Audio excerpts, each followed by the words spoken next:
आज हमारे साथ जुड़ी है खास मेहमान। भारत में जो चुनाव हो रहा है, लोकसभा चुनाव जो हो रहा है 2024 का, 2 चरणों का चुनाव हो चुका है और चुनाव में मतदाताओं का रुझान जो कम हो रहा है, इसी पर बातचीत करने के लिए हमारे साथ खास मेहमान इंग्लैंड से जुड़ी हैं और पहले पत्रकार रह चुकी हैं, हमारी सहयोगी रह चुकी हैं, अनीमा तिवारी। अनीमा तिवारी फिलहाल अभी इंग्लैंड में है, लेकिन यहाँ के चुनाव पर बड़ी बारीकी से पैनी निगाह रखी हुई है और बड़ा इंटरेस्ट है उनको भारत के लोकतंत्र का ये जो महापर्व चल रहा है उसको लेकर। तो हमने सोचा कि आज अनीमा से पूछा जाए कि वहां के लोग या आप क्या देख रहे हैं। बाद में 2 चरण के चुनाव हुए हैं, तो हम अनीमा आपका स्वागत है इंडिया लाइव में। थैंक यू, धन्यवाद सर। अच्छा लगा तुमको इंग्लैंड से जोड़ लिए हैं, कम से कम इंडिया के लोग देखेंगे कि हाँ आप देश में रहिए चाहे विदेश में रहिए, देश में लोकतंत्र और अपना चुनाव सब कुछ जो है वो तुम्हारे साथ में है। देखो दुनिया कितनी छोटी हो गई है कि हम दोनों, तुम कहाँ और मैं कहाँ, लेकिन हम लोग बातचीत कर रहे हैं भारत के लोकतंत्र पर।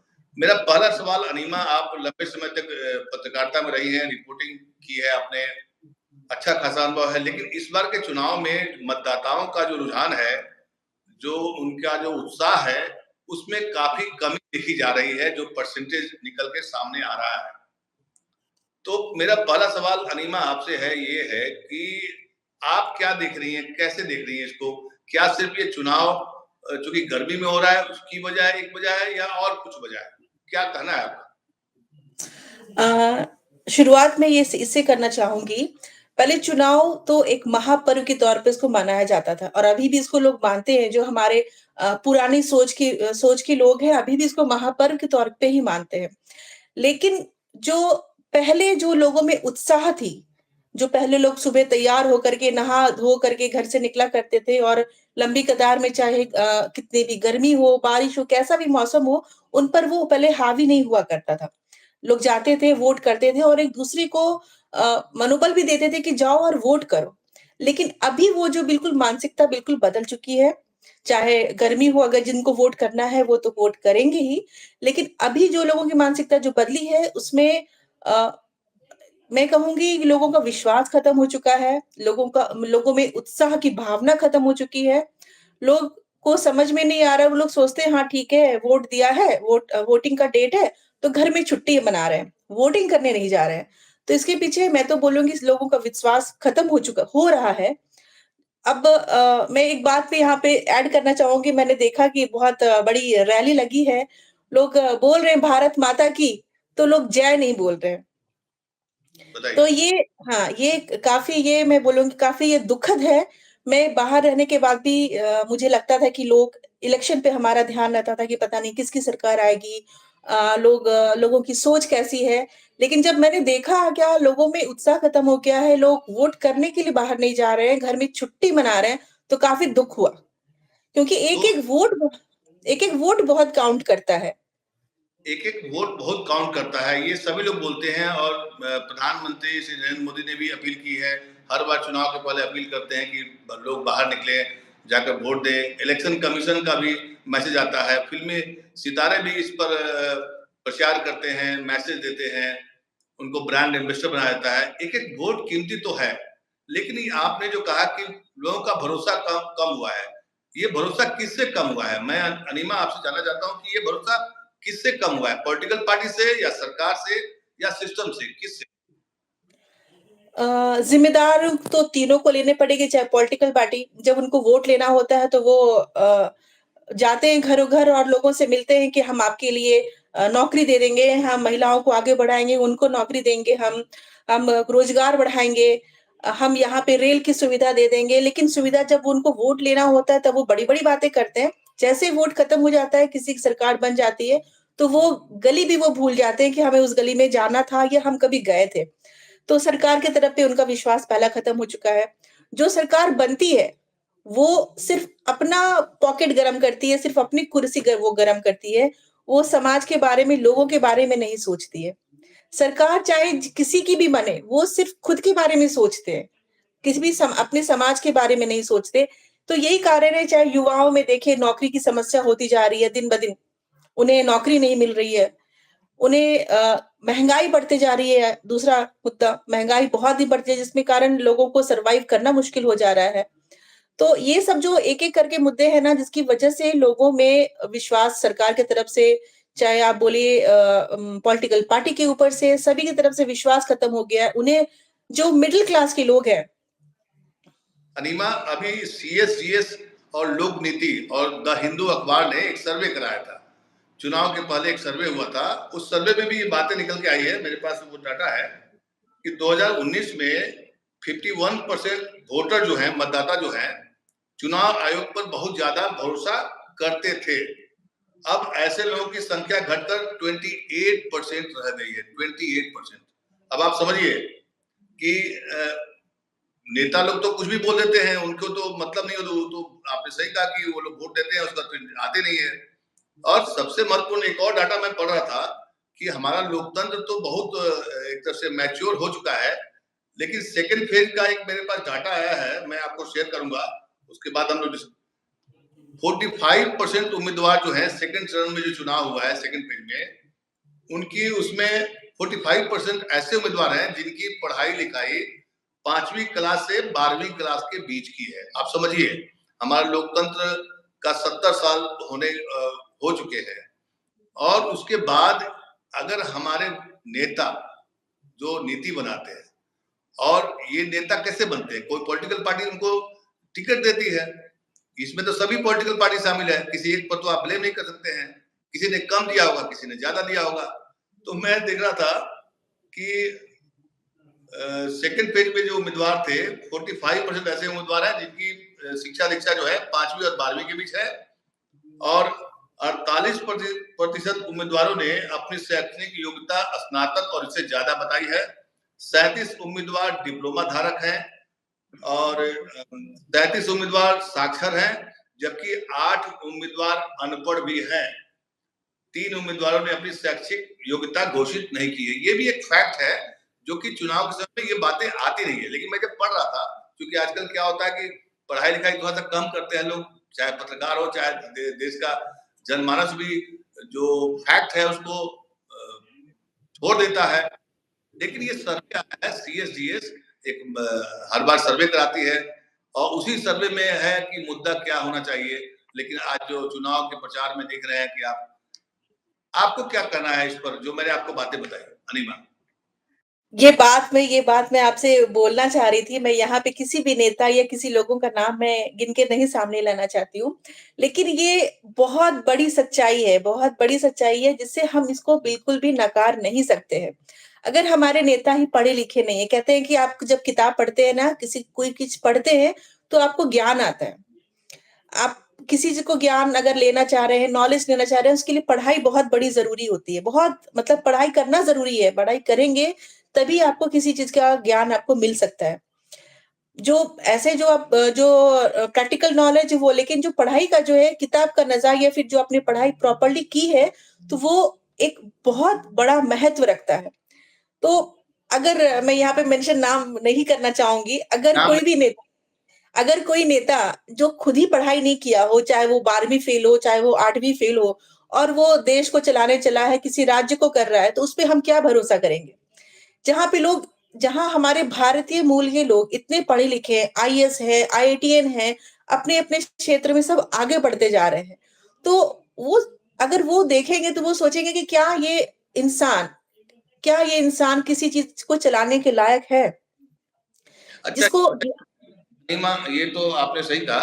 ये एक डाटा मैंने आपके सामने रखा, लेकिन जो सबसे बड़ा जो चिंता की बात है, जो सबसे ज्यादा इस बार चुनाव में वोटरों का रुझान नहीं होना, ये इससे आने वाले समय में लोकतंत्र का जो हमारा कॉन्सेप्ट है कि जब लोग की भागीदारी नहीं होगी, तो कल अगर नेता लोग उल्टा पुल्टा कानून बनाएंगे तो फिर लोगों की कहने का फिर हक भी नहीं रहेगा। ऐसा भी हो सकता है। बिल्कुल, बिल्कुल, बिल्कुल, और वो दिख रहा है। मैं जब हमारी बात होती है किसी से, अगर आस-पास में, चाहे घर में या फिर मेरे अड़ोसी-पड़ोसी में या हमारे रिश्तेदारों में, फ्रेंड सर्किल में जब बात करते हैं, तो वो सिंपल सी बात करते हैं कि हमें जब विश्वास हमें पता ही नहीं है कि कल के दिन चुनाव लड़ने के बाद वो इंसान आने वाला है तो हमारे लिए क्या करेगा। तो बोले कि ये जंगल राज चल चुका है, ये अपना ही काम करेंगे, हमें बस ऐसे ही चलना है और हमें इसे ही विचारधारा से या फिर वो भेड़-बकरी वाला जो चाल होता है, बस वैसे ही चले जा रहे हैं। तो जब तक अगर कोई भी नियम या कानून वो उसको स्ट्रांगली अगर नहीं फॉलो किया जाए, तब तक मुझे नहीं लगता है कि इसका कुछ असर होने वाला है, पॉजिटिव असर होने वाला है। काफ़ी ये चिंताजनक बात है सर जो मुझे ऐसा लगता है कि अगर अभी भी इन चीज़ों को अगर सुधार नहीं किया जाए ना, तो आने वाले समय में काफ़ी बहुत बड़ा ये विडंबना होने वाला है। तो विडंबना होने कहीं न वाली। कहीं यस और मुझे लगता है कि अब इसको कहीं न कहीं इसको यहाँ पे रोकना पड़ेगा। अभी भी लोग अगर जागरूक नहीं हुए आप कैसे रुकना चाहिए? कैसे वोटरों का रुझान बढ़े, लोकतंत्र पर विश्वास जमे, इसके लिए आप क्या सोचती हैं? कैसे बढ़ेगा? मुझे तो ऐसा लगता है कि चाहे वो जो इंसान जिसको हम चुन कर लेकर के आ रहे हैं अपनी सोच से, समझ से, कौन किसमें जा रहा है जो एक हवा के झोंके में नहीं जाना है, आपको अपनी सूझबूझ से काम करना पड़ेगा कि हम किसे वोट दे करके चुनना चाहते हैं। ऐसा नहीं कि किसी बंदे ने किसी को अगर हम वोट देने जा रहे हैं तो आप भी उन्हीं के साथ जाओ। अपनी सूझ, अपनी बूझ आपको अपनाइए। देखिए कि हम हमारे लिए क्या अच्छा है, क्या सही है, आप खुद सोच सकते हैं। आप अपनी सोच लगाइए उसमें। लोगों में जागरूकता आप देखिए समाज में क्या हो रहा है, वो बहुत बड़ी भूमिका निभाता है और जब तक बहुत ही कड़ा नियम अगर नहीं लिया जाए कई बार और ऐसा लगता है आप तो इंग्लैंड में रहती हैं, वहाँ आप कैसे कैसे देखती हैं? वहाँ वहाँ भी तो लोकतंत्र है, वहाँ का कुछ अनुभव बताइए आप, इंग्लैंड में आप रह रही हैं। यहाँ की कुछ चीज़ें हैं या बोलिए बहुत सारी चीज़ें हैं जो मुझे बहुत अच्छा लगता है, जो इंडिया की चीज़ें हैं वो भी बहुत अच्छी हैं। लेकिन यहाँ पे जो मैंने देखा है कि चाहे वो छोटा बच्चा हो, अगर किसी को कोई नियम अगर बना दिया गया है, अगर छोटे बच्चे ट्रैक पे चलेंगे, तो वो बचपन से ही उनको आदत डाल दी जाती है कि आपको वो नियम फ़ॉलो करना है। और हमारे यहाँ है कि नियम बनाया ही जाता है तोड़ने के लिए, लोगों की ये सोच है। लोग ये सोचते हैं कि कानून तो बनता ही है तोड़ने के लिए, लेकिन यहाँ पे सारे लोग ना कानून को, नियम को बहुत ही अच्छे तरीके से फॉलो करते हैं। तो ये चीज़ बहुत अच्छा लगता है, तो मुझे भी अच्छा लगता है कि मैं अपने बच्चों को बताऊँ कि जो नियम बनाया गया है, उसको प्रॉपर्ली तरीके से आप फॉलो कीजिए और जैसे सिंपल सी बात, बच्चे स्कूल जा रहे हैं, पता है कि उनको ट्रैक पे जाना है, साइड से जाना है, तो वो वैसे ही जाएँगे। और हमारे यहाँ है सड़क पर लोग चल रहे हैं, गाड़ियाँ आ रही हैं, उनको कोई मतलब नहीं है, बस रेड लाइट क्रॉस कर गए। आप यहाँ पे आधी रात को भी अगर गाड़ी अगर जा रही है, तो रेड लाइट है तो गाड़ी रुकेगी ही। और हमारे इंडिया में है रात है तो निकाल लो गाड़ी। तो अच्छा, हम लोग चर्चा कर रहे थे कि चुनाव में जो वोटरों का रुझान कम हुआ है, मैंडेटरी बनाने की कई बार बात होती है कि सभी को मतदान करना आवश्यक है या नहीं, तो कुछ ऐसी व्यवस्था की जाए कि जो चुन के सांसद जाएंगे उनको साल के इतने दिन अपने क्षेत्र में रहना होगा, जरूरी है। कुछ ऐसे बदलाव की अब आवश्यकता मुझे ऐसा लग रहा है, जैसे हम लोग बैंकिंग काम करते हैं तो उसमें पैन कार्ड का लिंक होना बहुत जरूरी है। तो ये भी तो एक जिम्मेदारी का काम है, कर्तव्य का काम है, अधिकार की बात होती है। लेकिन चुनाव में जो हम मदर ऑफ डेमोक्रेसी की बात करते हैं, हमारी दुनिया में सबसे बड़ा लोकतंत्र है, पहला लोकतंत्र है हमारा देश, उसमें वोटर अगर नहीं आएंगे तो तंत्र हावी हो जाएगा और उसके लिए मुझे लगता है कि अब समय आ गया है कि इसमें कुछ बदलाव करने चाहिए कि मतदान करना आवश्यक है, नहीं तो आपको ये सुविधा नहीं मिलेगी। ऐसा अवेयरनेस अगर पहले आज से किया जाए, मतलब इसको थोपा नहीं जाए। मेरे मन में आया क्योंकि इस बार तो और चुनाव आयोग की भी जो छवि होती है ना कि चुनाव कराने से, आपको याद होगा टीएन सेशन का नाम हम लोग याद रखते हैं। क्यों याद रखते हैं? क्योंकि उन्होंने काफी प्रोएक्टिव बन करके देश में लोगों को चुनाव का और अपने वोट के अधिकार का महत्व का बातें बताई थी, एहसास कराया था। अब ऐसा लगता है कि उसमें कुछ कमी आई है। क्या आप मानती हैं? इसके पहले सर आपको तो पता ही है मैंने बहुत दिल्ली में रह करके मैंने चुनाव इलेक्शन जो भी इलेक्शन है मैंने कवर किया है। जो एक उत्साह था वो अभी कम हो चुका है। दूसरी बात मुझे ऐसा लगता है क्या कि जो भी लोग चुने जाते हैं कि चुनाव के लिए खड़े हुए हैं, तो उनके लिए भी कुछ ऐसे नियम ज़रूर होने चाहिए कि उनको आप कुछ शैक्षिक जो एक मिनिमम है, आप ये नहीं कि आप अनपढ़ हैं तो आप किसी चीज़ के लिए आप खड़े हो सकते हैं। तो वहाँ पे एजुकेशन बहुत ज़रूरी है कि आप लिमिटेड आपको जो एक सामान्य जो शैक्षिक जो है वो आपको पूरा करना चाहिए, वो एक बहुत ज़रूरी है। अगर वो सही एजुकेशन वाला अगर बंदा आएगा, तो मुझे लगता है कि लोगों में ये चुनाव में वोट करने का जो एक जागरूकता है वो बढ़ेगा। अगर अब कोई भी आकर के आप इलेक्शन में खड़े हो जाएँगे, तो लोगों का जो विश्वास है ना ये कारण बहुत ये लेकिन बहुत म लेकिन ये भी बात है ना कि आप किसी को चुनाव लड़ने पर रोक लगा देंगे, कुछ शर्तें थोप देंगे, तो लोकतंत्र का भी ये तकाजा नहीं करता है कि आप किसी को रोक दें। नहीं, मैं रोकने की बात नहीं कर रही हूँ। जैसे क्या एक सिंपल सा है कि अगर किसी बच्चे को मेडिकल अगर पढ़ना होता है, तो आपको पता है कि आपको ये डिग्री करना है तभी आप मेडिकल के लिए पढ़ाई कर सकते हैं। आपको पता है कि आप इंजीनियरिंग पढ़ाई करने के लिए जा रहे हैं, तो आपको इसके पहले आपको ये पढ़ाई करनी है तभी आप इंजीनियरिंग करेंगे। तो वैसे ही मुझे ऐसा लगता है, ये मेरी पर्सनल सोच है शायद ये गलत भी हो सकता है। तो मुझे ऐसा लगता है कि अगर आप किसी पार्टी के लिए आप आगे आ रहे हैं, तो आप में ये क्वालिटी होनी चाहिए तभी आप उस पार्टी के लिए खड़े हो सकते हैं।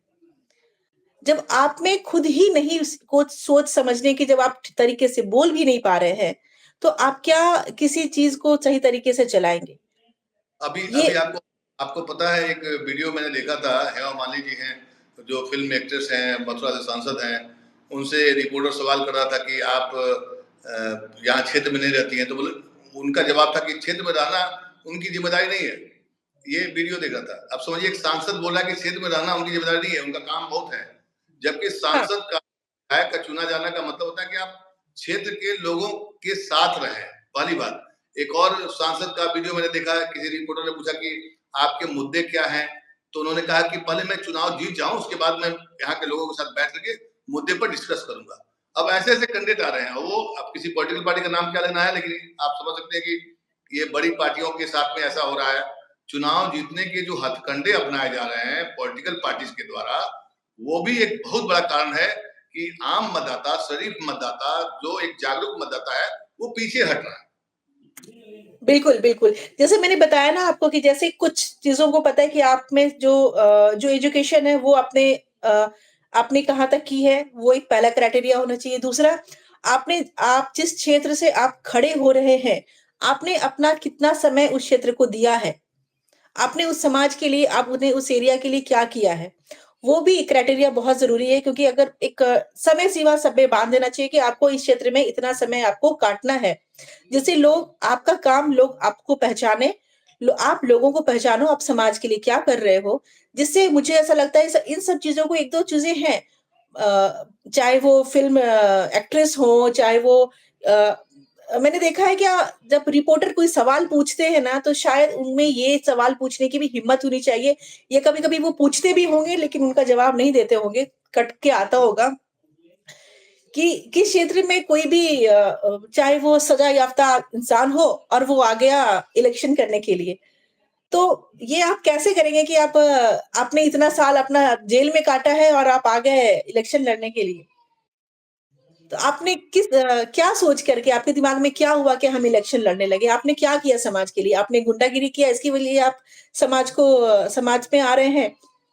तो ये सवाल तो कैंडिडेट से क्यों, जो पार्टी उसको टिकट देती है उससे पूछा जाना चाहिए, उन पर बाध्यता होनी चाहिए। बिल्कुल, बिल्कुल, ये उनसे बात होनी चाहिए, तो वही कुछ ऐसे नियम हैं, कुछ ऐसी बातें हैं जिनको हमें फ़ॉलो करना चाहिए, जो सरकार है ये सोचना चाहिए, जो टिकट दे रहा है उनको इसके पीछे बैकग्राउंड चेकिंग ज़रूर करना चाहिए, ये ज़रूरी है। तभी लोगों में ये जो विश्वास की भावना है तभी वो पैदा हो सकती है, अदरवाइज़ मुझे ऐसा लगता है कि आने वाले समय में काफ़ी बहुत बड़ी मुश्किलों का सामना हम लोग करने वाले हैं। अगर इन चीज़ों को पे अगर अभी भी रोक नहीं लगाया गया, तो राम जाने। आप इंग्लैंड में रहती हैं, आपने इंडिया में भी रहे, आपकी सब कुछ यहाँ पर है, आपने काम किया, अब आप इंग्लैंड में हैं। अगर मैं एक बात पूछूँ आपसे कि प्रधानमंत्री श्री नरेंद्र मोदी जी को अगर आप कुछ सजेशन देना चाहती हैं, क्योंकि आज की तारीख में प्रधानमंत्री हम लोग के वही हैं, और सत्ता में जो बैठा हुआ व्यक्ति है, तारीख में अगर कुछ सजेशन देना हो कि वोटरों का रुझान कैसे बढ़े, तो आप 2-3 पॉइंट हमें बताइए ताकि मैं आपका ये वीडियो क्लिप प्रधानमंत्री जी को भेजूं, ताकि सुनिए कि देखिए विदेश में बैठी हुई हमारी एक महिला रिपोर्टर रही है और भारत की नागरिक है, वो क्या सोचती है और कितना चिंतित है भारत में चुनाव में जो वोटरों का रुझान कम हो रहा है। आप सजेशन बताइए। मैं आपके इसी बात से इस डिबेट को मैं खत्म करूंगा। आप सजेशन बताइए, क्या आपके हिसाब से 3 पॉइंट ऐसे बताइए जिससे कि चुनाव की प्रक्रिया में सुधार हो और वोटर जो है घर से बाहर निकले और मतदान प्रक्रिया में पार्टिसिपेट करें। आप बताइए। मैं तो अगर मैं ज़रूर चाहूँगी कि अगर उन तक की मेरी बात पहुँचे, प्रधानमंत्री जी को सबसे पहले जो बेरोज़गारी है, लोगों में जो अभी इतनी ज़्यादा बेरोज़गारी होती जा रही है, जो मिडल क्लास, जो अपर क्लास है तो अपर क्लास है वो तो काफ़ी उन लोगों के साथ ऐसी समस्या नहीं होती है, जो मिडल क्लास के लोग हैं, उनको नौकरी जो जो बेरोज़गारी का जो चल रहा है, उस पे बेरोज़गारी पे काम जो मुद्दा होना चाहिए वो बेरोज़गारी होना चाहिए। गरीबी, जो गरीब और गरीब होते जा रहे हैं ना, इस पे भी काम करना बहुत ज़रूरी है। ये मैं ज़रूर चाहूँगी क्या और मुझे ऐसा लगता है कि सारे लोग सुखी रहें, खुश रहें, तो कम से कम इतना ज़रूर हो कि सभी के घरों में प्रॉपर तरीके से अनाज मिले, प्रॉपर तरीके से इतना कि कोई भूखा इंसान नहीं हो, कोई भूखा किसी को ऐसा नहीं हो कि किसी को 4 वक़्त का खाना बहुत ज़्यादा मिल रहा है और वो पैसे इधर-उधर उड़ा रहे हैं और किसी को 1 वक़्त की रोटी भी के लिए भी वो तरस रहे हैं। तो ऐसा कुछ करना चाहिए जिसमें सभी लोगों को काम करने के लिए काम मिल सके, नौकरी मिल सके, महिलाओं को आगे बढ़ाने के लिए।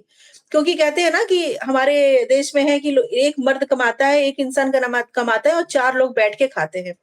वो नहीं, हर किसी को नौकरी करने के लिए कुछ न कुछ ऐसी सुविधा करें, महिलाओं को आगे बढ़ाएँ, उनके लिए उद्योग बनाएँ, उनको चाहे छोटे-छोटे कारखानों में, चाहे किसी में उनको ऐसा करें कि आप महिलाएँ आगे आएँ और काम करें। वो ज़रूरी होना चाहिए। हर क्षेत्र में चाहे लोग मैंने देखा है बिहार में, झारखंड में, छोटे-छोटे जगह से लोग दूसरी जगह जाते हैं नौकरी करने के लिए, दिल्ली में, बम्बई में, कलकत्ता में, चाहे जहाँ जाते हैं।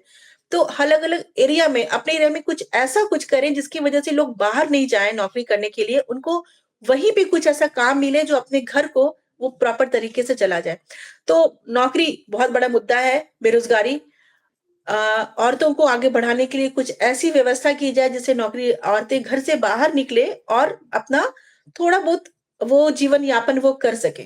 तो ये बहुत बड़ी समस्या है। स्कूल, एक बात मैं यहाँ पे ज़रूर मैं ऐड करना चाहूँगी कि लोगों को मैंने बाहर देखा है गवर्नमेंट स्कूल में लोग जाते हैं पढ़ने के लिए, बच्चे को भेजते हैं, तो सारी सुविधाएँ रहती हैं। यहाँ प्राइवेट स्कूल में आप सोच नहीं सकते। तो जो हमारे देश में जो स्कूल में, जो एजुकेशन में लोग बिल्कुल कंगाल हो रहे हैं। एक बहुत बड़ा व्यवसाय बन चुका है वो स्कूल, कॉलेज जो एजुकेशन अगर बच्चे को पढ़ाना है आपको, तो आपको चाहे आप एक पिता, एक माँ अपनी खर्च को कम करके अपने बच्चों को अच्छे स्कूल में पढ़ाना चाहता है। चाहे एक रिक्शा वाला भी है, वो चाहता है कि अपने बच्चों को हम अच्छे तरीके से पढ़ाएँ। और जिस तरह वो महँगाई बढ़ती जा रही है, स्कूल की फीस जैसे बढ़ते जा रहे हैं, तो एक प्रोटोकॉल है, एक ऐसा नियम है, कुछ एक क्राइटेरिया है जो हर स्कूल को बाँट दिया जाए कि आप इससे ज़्यादा किसी बच्चे से फी नहीं ले सकते। जो फी स्ट्रक्चर है, उस पे काम करना बहुत ज़रूरी है। प्राइवेट स्कूल जो स्कूल होते हैं, इतनी ज़्यादा वो बढ़ते जा रहे हैं कि आप अफ़ोर्ड ही नहीं कर सकते।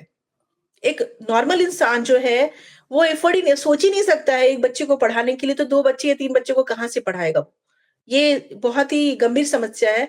तो जो हमारा एजुकेशन सिस्टम है, उसपे भी थोड़ा काम करना बहुत ज़रूरी है। ये भी मेरा एक निवेदन आप मान लीजिए कि एजुकेशन सिस्टम को ठीक करना पड़ेगा जो औरतों के लिए उनको कुछ ऐसा व्यवसाय करें जिससे वो घर से बाहर निकलें और औरतें अपना काम करें। और ये बहुत बड़ी समस्या है, बेरोज़गारी पे काम करना क्योंकि घर में 4 बच्चे हैं, तो चारों बच्चे बेरोज़गार बैठे हुए हैं। चाहे उसने इंजीनियरिंग की हो, चाहे उसने बीटेक किया हो, एमटेक किया हो, कुछ भी किया हो, लेकिन उनको नौकरी नहीं है। तो ये जो नई जनरेशन है, ये उनमें बहुत नेगेटिविटी लेकर के आती है। ठीक एक है। तरफ महँगाई आपने तो मूल मुद्दे पर बात की, जबकि चुनाव का मुद्दा यहाँ मंगलसूत्र बना हुआ है।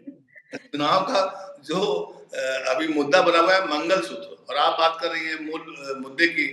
यही तो दिक्कत है हमारे देश के राजनेताओं से और देश के पॉलिटिकल पार्टी का जो सिस्टम है, उसमें इन मुद्दों पर बातें होती है, लिखी जाती है घोषणा पत्र में, लेकिन आप जिन मुद्दों को उठा रही हैं और आप जो देख रही हैं, जो फील कर रही हैं, आप इंग्लैंड में बैठ करके भी अगर आपको इस बात का ख्याल है या इस बात की चिंता है, तो आप सही मायने में एक देशभक्त हुए। और यहाँ देशभक्ति का भी मुद्दा बहुत उठते रहता है, लेकिन आपकी देशभक्ति थोड़ा-सा दूसरा है। ये ये मुझे मैं सच बताऊँ, मैं काफ़ी चिंतित होती हूँ और सिर्फ़ मैं ही नहीं, मुझे ऐसा लगता है कि देश के बाहर जो कोई भी फैमिली वाले रह रहे हैं ना, उनको वो काफ़ी चिंतित होते हैं कि कल के दिन अगर हम अपने देश में लौटेंगे तो क्या मेरे बच्चों को नौकरी मिलेगी? ये एक बड़ा क्या सवाल मेरे है। बच ये बहुत बड़ा मतलब काफ़ी चिंतित होती हूँ मैं खुद अपने बारे में शेयर कर रही हूँ कि कल के दिन अगर मेरे बच्चे अगर लौट के जाते हैं, तो क्या उनको नौकरी मिल पाएगी? क्या वो सर्वाइव वहाँ कर पाएँगे? ये बहुत बड़ी समस्या है और सिर्फ मैं ही नहीं, मेरे जैसे बहुत सारे ऐसे जो फैमिली वाले हैं ना, उनको वो भी यही सोचते हैं कि कल के दिन अगर वो अपने देश लौटेंगे, तो क्या बच्चों को वो सुविधा या फिर जैसे बच्चों को हमने शिक्षा दिया है या जैसे वो परिवेश में वो रहे हैं, तो क्या वो भारत लौट करके उसी परिवेश में रह पाएँगे? क्या उनको वैसी नौकरी मिल पाएगी? तो ये बहुत बड़ी समस्या है, इन चीज़ों पे काम करना बहुत ज़रूरी है सर और मुझे ऐसा लगता है कि चुनाव के मुद्दे तो होते हैं, लेकिन वो मुद्दों पे बात नहीं करते हैं। आ जाते हैं वो वोट लेने के लिए और एस इसकी वजह से ये आपको पढ़ा-लिखा इंसान जो है, वो चाहे सोच जो बुद्धि होती है ना, कहते हैं कि ज्ञान विद्या जब तक आप पढ़ रहे हैं, तो आपको ज्ञान आता है। और कहते हैं कि जो भरा हुआ जो फल वाला जो पेड़ होता है वो हमेशा झुका हुआ होता है। तो जब आप में विद्या ही नहीं है, जब आप में बुद्धि ही नहीं है तो आप किसी चीज़ को क्या चला सकेंगे? तो ये बहुत बड़ी बात है। चलिए तो कुछ ये बताइए अनिमा, अच्छा लगा आपने ढेर सारी बातें की, आपने तो चुनाव के मुद्दे गिना दिए, लेकिन दिक्कत यही है कि अगर आप यहाँ के आप नजर रख रही हैं, आपको पता है और आप चिंतित हैं देश को लेकर के, ये अच्छी बात है। विदेश में भी रह करके भी अगर कोई देश के बारे में सोचता है, मुझे लगता है कि प्रधानमंत्री अगर इस वीडियो को भी देखेंगे या सुनेंगे या कोई भी एक जागरूक इंसान देखता है, तो उसको भी आपकी बातें अच्छी लगेगी। चलते चलते ये बताइए अनिमा कि वहाँ का मौसम कैसा है? यहाँ तो तपती गर्मी, भीषण गर्मी है यहाँ पर। वहाँ क्या मौसम है? यहाँ का मौसम तो ये बहुत ही सुहाना हो रखा है सर, मैं बताऊँ। सनी है, लेकिन थोड़ी बहुत ठंडक है, लोग अभी घर से बाहर निकल चुके हैं। शनिवार का भी दिन है, आपको कोई भी घर में नहीं दिखेगा, सब बाहर निकल निकल चुके हैं, कोई धूप सेकने के लिए, कोई शॉपिंग करने के लिए, कोई बच्चों के साथ खेलने के लिए। तो अभी का तो वेदर बहुत ही अच्छा हो रखा है और अभी कुछ महीने जो है ऐसा ही मौसम होने वाला है। तो अभी का मौसम बहुत सुहाना है, मैं भी मौसम को एन्जॉय कर रही हूँ, तो यहाँ अच्छा लग रहा है। अनिमा, यहाँ धन्यवाद आपका, लेकिन यहाँ का मौसम जो है अभी राजनीतिक तापमान और जो तपती गर्मी दोनों मिक्स होकर के पूरे देश में एक तरह से क्या कहते हैं, इतना पारा बढ़ गया है कि जिसको देखो सिर्फ पॉलिटिकल बातें करता है, मुद्दे की बात कोई नहीं करता। जो आपने की, मुझे अच्छा लगा कि आपने मुद्दे की बात की। हर पॉलिटिकल पार्टी को आपकी बात को सुननी चाहिए, समझनी चाहिए।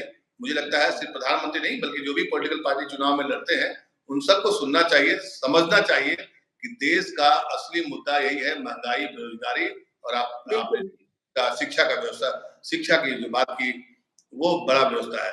धन्यवाद अनिमा, आप इंग्लैंड में हैं और वहां से जुड़ रही हैं और इंडिया लाइव के दर्शकों को आपने बहुत सारी बातें बताई। आपका बहुत बहुत धन्यवाद। हम लोग फिर मिलते हैं, फिर बातें और चुनाव पर ही बात करेंगे, क्योंकि अभी 4 जून तक जब तक रिजल्ट नहीं आता है तब लोग इस पर गाहे बगाहे, जब भी आपको फुर्सत होगा आप मुझे बताएंगे, तो मैं कल भी हम लोग मिलते हैं फिर एक बार फिर। बिल्कुल, बिल्कुल सर। ठीक है अनिमा, धन्यवाद आपका। थैंक